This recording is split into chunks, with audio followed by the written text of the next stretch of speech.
remembering what he said. You know what he said? We must make peace with the Russians. They're our brothers and sisters. Every thoughtful citizen who despairs of war and wishes to bring peace should begin by looking inward, by examining his own attitude towards the possibilities of peace, towards the Soviet Union, towards the course of the Cold War, and towards freedom and peace here at home. And look where we are now. Hello, welcome back to the Future News Network. Today we're going to take a look at what Roger Waters has to say to Tucker Carlson about the state of the world. A lot of things going on, a lot about the war in Palestine, a lot about death across the world, a lot about the Trump administration, lots of good stuff. You're going to want to see it. Make 2 videos a day, guys. If you like them, please hit them with a like and a subscribe, and I appreciate it very much. We're going to start right off. Why would you, since you are a famous person, successful person, a rock star, why would you weigh in on this knowing what's going to happen when you do? Well, I sincerely care about right and wrong. I sincerely care about human rights, all human rights for everyone all over the world. Okay, and whoever perpetrated this crime doesn't. They didn't even care for the human or for the right to life of the 3,000 people they murdered in the Twin Towers that day. So for it to never be investigated is beyond the pale for me. And I care about Matt Campbell, and I care about his dead brother Jeff, and I care about his mum and dad and their family. He makes a very great point here. The way that we think of 9/11 now, especially amongst the younger generation, is a lot as a joke. You know, it's very, very much humorous to people what happened that day. You know, especially online forums. You go on Instagram, jokes there, jokes there, jokes there. I'm not to say you can't joke about things, but there was a number of deaths, innocent people who died. That, you know, brutal things happen to them. I mean, imagine being crushed in rubble, and that's your mom, or that's your dad, or that's your grandpa, or your daughter, or your son. I mean, that you have a heart, people, for sure. But they're just one family. But to his eternal credit, Matt has put 26 years of effort into this. And I know a number of the other peers, Robinson and others, who've put time and energy into all of this stuff for all of these years. And they've done the right thing. These are the people doing the right thing. People doing the wrong thing are anybody who tries to stand in the way of there being a judicial inquiry with evidence so that we find out what happened. Absolutely. Another one was Jon Stewart. Jon Stewart advocated for the people that went into the Twin Towers, the firefighters and their families, because they stopped getting compensation after a certain amount of time. And he's on the left, and a lot of what he had to say back in the day when he had his show, I didn't approve of. But that, these are heartwarming things that they care about people, and we should care more about people, I believe. Because it's never, and in America, it's very, very difficult to do it. Did Lee Harvey Oswald pull a trigger from 200 yards away and somehow blow Kennedy's head off the back of his... No, we know that's nonsense as well. The Warren Commission, that one was called, head by one of the Dulles, wasn't it? Foster Dulles who was in charge of that. And we all know it's nonsense. We all know that nobody's ever got to the bottom of what actually happened. They can't release the files 63 years later. They have not released every JFK assassination related file. The CIA still has them. And if you do... Crazy. Exactly. And we all have to remember that JFK, love him or not, he made that incredible speech at the University of Massachusetts in front of it's called a commencement speech, isn't it? And it's for graduating students. I'm getting chills remembering what he said. You know what he said? We must make peace with the Russians. They're our brothers and sisters.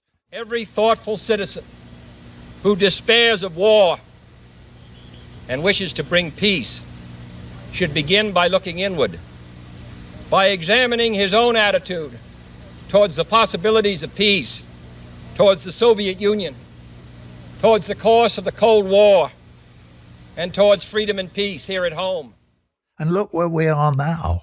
They're desperate to have a war with Russia. That's I've what the noticed. whole Ukraine nonsense is all about. Why do you think that is?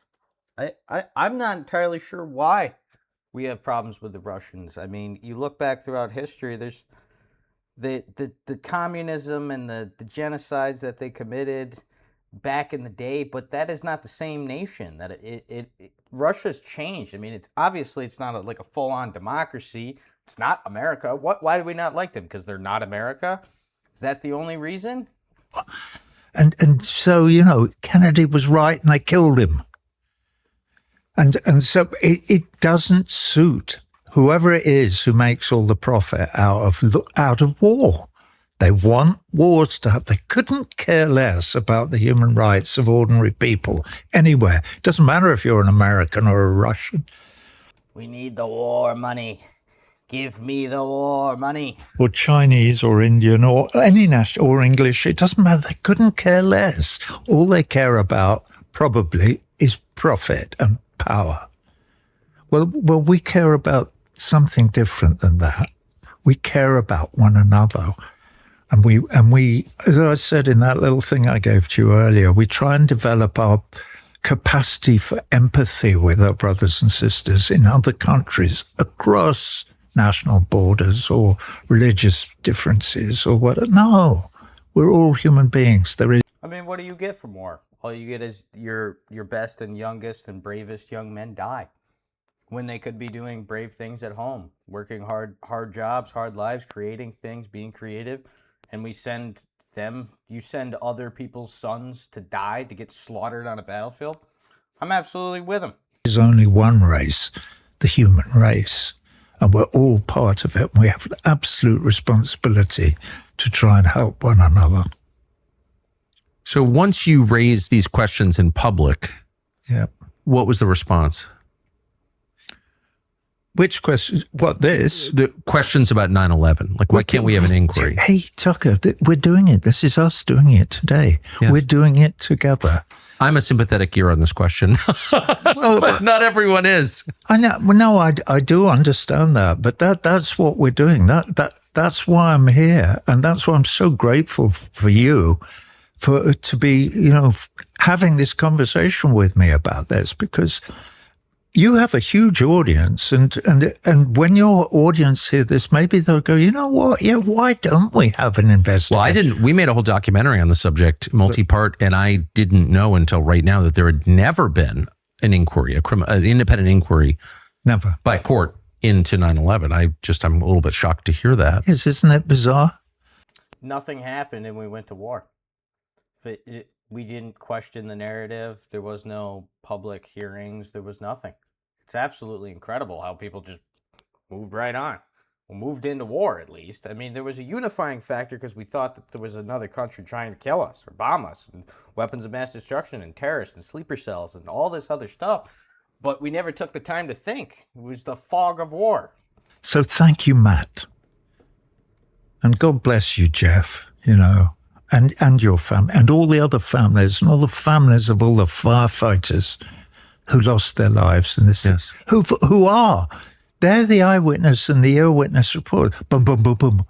They all heard it. They all know it. Everybody knows it. And you open your eyes, and the story of the BBC and Building 7. What?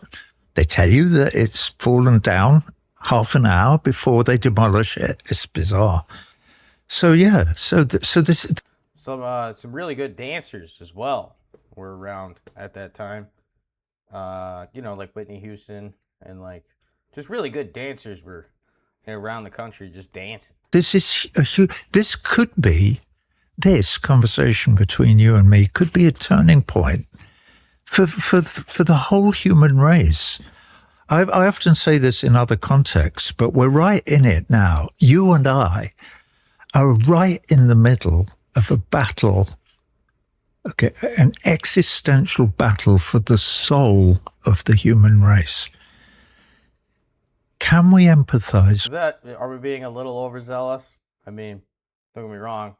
This is a great message in a lot of ways, but like, I mean, there's some sort of ego magnitude that you're giving yourself right now, Mr. Rogers. With one another, or not? Or will we allow the oligarchs and sometimes people in our governments to keep us at each other's throats over dimes and groats when we should be giving one another a helping hand and communicating and cooperating? So you get a little bit of the leftist mentality of socialism and share everything and whatnot, which is all peaceful and good. But at the end of the day, I mean, Roger Waters has probably made multi-million-dollar. I'm sure he gives to charity. I'm sure he does all that different type of stuff. But if you follow his logical conclusion to its end, you're giving away everything to everybody all the time, and that doesn't work either. Across national boundaries,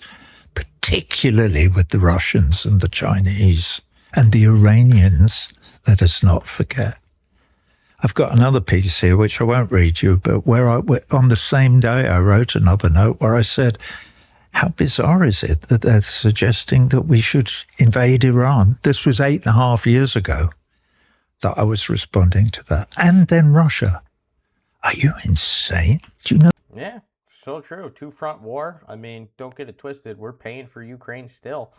You know, we're still at war. If you think it's just Ukraine doing their own war, that's not true. Tons and millions of dollars from us go to them as well. Billions of dollars still go to that. Iran's costing us billions of dollars. Two-front war. It's a lot. It's a lot for our military. Know who the Russian people are? And you do know, do you not, that they won the Second World War before you lot got involved in it? 20 million Russians died saving this planet from the Nazis. 20 million. And we want to have a fight with them? It's just...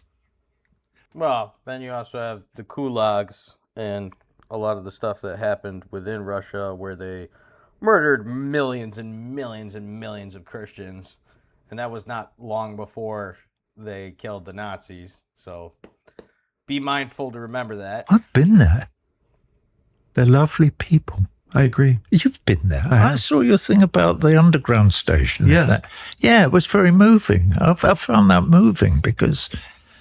And it's such a surprise to be, oh, really? No, Russians are monsters. They're communist monsters. They would destroy us all, you know. You can't make nations pay for the sins of their past. I mean, you go far enough back, and you can't really reward them for killing the Nazis either. I mean, these are all just war pigs. They're people at the top, just resources. They would like if Trump could be king, he would crown himself king, and that's basically the same way. The leaders in these countries are as powerful as the people let them be. That's a civilized country. Yeah. If there's a definition of civilized, it's that. And it's many, many different groups, ethnic groups from everything from, you know, the Chinese borders to the Ukraine. So it's all very, very difficult. But are you worried that the West is moving toward an actual war with Russia, not just Ukraine against Russia, but Western Europe, U.S. against Russia? I'm worried that... I don't believe so. I mean, the nuclear power just stops that. I mean, how much trade and how much... Yeah, it's... World War III is not beneficial for anybody in the nation. Some of the people... of any nation. In the governments of the United States of America and the UK and the European Union are making blood-curdlingly, bloodthirsty noises about the possibility of fighting particularly in Germany, by the way. They're trying now to get 5% of the GNP of all the European countries to be put into a big piggy banks in order to fight the Russians. The Russians don't want to invade Europe. What are they talking about? But they're saying that, and they're saying it publicly. And they do it. Who knows why they do it? The Russians have slowly watched the land that surrounds them on their border get encroached by NATO and research plants. Remember during COVID? You're not allowed to say COVID on YouTube. Maybe you are now. I don't know.